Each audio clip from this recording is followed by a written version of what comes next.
Romeo y Julieta, celeste, blanco y oro, se abrazan sobre el jardín de tabaco de la caja de puros. El militar acaricia el cañón de su fusil lleno de sombra submarina. Una voz fuera.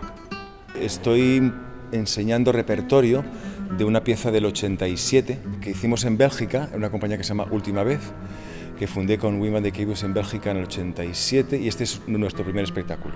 Entonces son 4 materiales.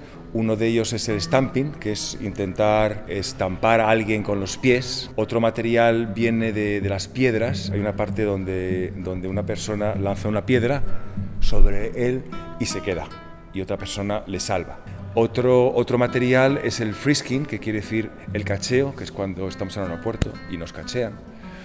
Y ahí se crea una relación de poder y de sumisión y de rebeldía. Y luego hay otra escena que es las poses, que es con sillas. Hay una parte que es conflicto espacial, que la silla en vez de estar recta está tumbada, entonces todas las poses cambian.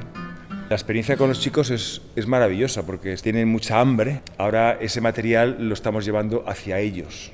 Es un material que sí, que ahora ya no es nuestro, ya no es mío, ya no es de la compañía, y ellos se lo apropian para crear otra cosa. Me ha saludado el cardenal arzobispo con sus 24 borlas moradas. ¡Sí!